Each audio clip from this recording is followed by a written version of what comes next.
Throughout this month, Arvada United Methodist Church will be engaging the topic of creation care. Our relationship with our world, the planet, and all that lives and breathes on it reminds us of the vastness of God's imagination. There are multiple creation stories found in the Hebrew and Christian scriptures.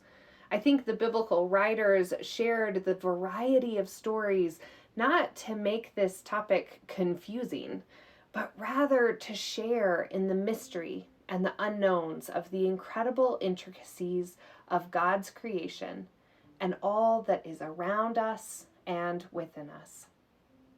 I don't know about you, but around my own home, there are many signs that spring is just about to creep in.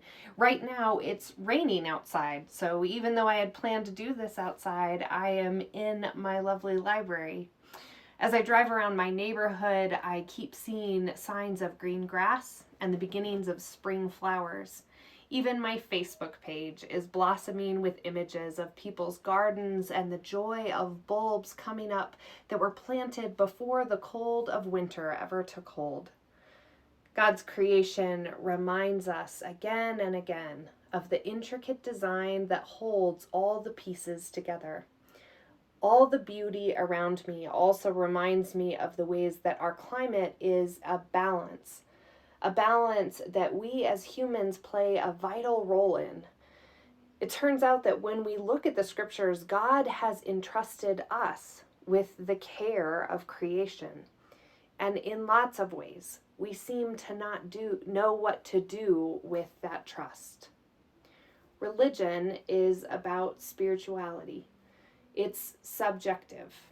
It's about relationships. I think oftentimes science is viewed as the opposite. It's about facts. It's objective. It's more than tangible.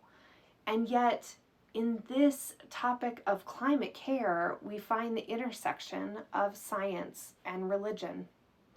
It is in these narratives of our creation stories that we are cast a vision for how we engage science, for how we engage our relationships with animals and plants, our relationships with renewable resources and limited minerals and fuels, our relationships with land, water, and air.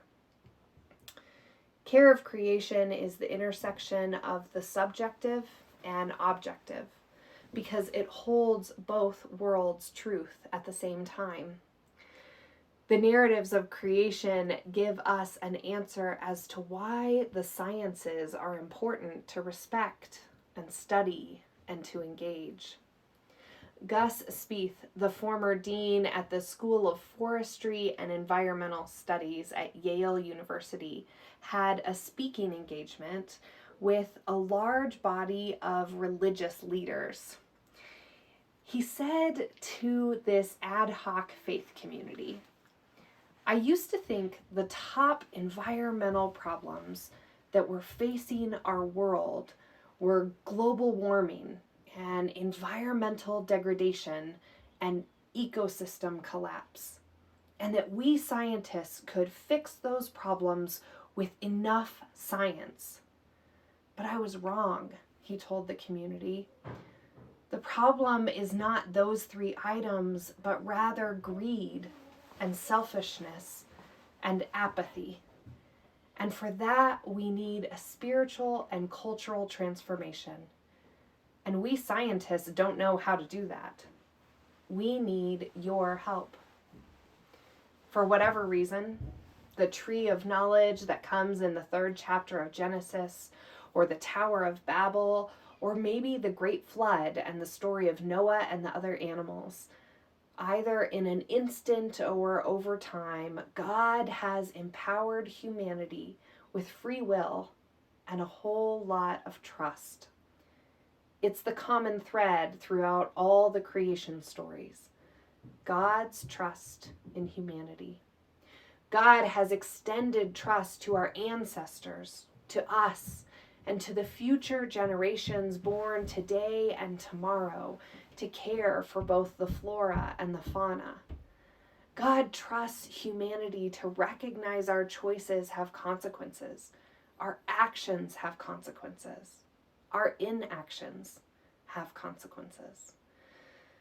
Care of creation recognizes God's trust extended through the creation stories that we, humans, can be trusted with the Great Barrier Reef, the Amazon forest, and the Mississippi River, the high desert of the Front Range, and all the places in between. How are we engaging the trust that God has given to us? It is rumored that Australian wombats live in burrows that are often fire resistant. In addition to opening their burrows to a wide variety of animals, the wombats are actively herding fleeing animals into their safe havens when there's a forest fire. Are we herding animals into our safe havens, making space for those who are being displaced? Let us go into the rest of this week with this blessing, inspired by Genesis chapter 9. God said, "This is a symbol of the covenant that I am drawing up between me and you and every living thing with you, on behalf of every future generation. This is the world we are both responsible for. You are responsible to this creation. I am responsible to this creation." The bow in the clouds is the symbol of our covenant with the earth. It is the reminder that we will never again destroy all creatures. This creation is ours to share, to care for, to nurture, to protect, to help thrive. Go forth and steward my creation with me for every living thing on behalf of every future generation. Go and care for creation. Amen. I hope you have a wonderful week. Thank you for joining Arvada United Methodist Church.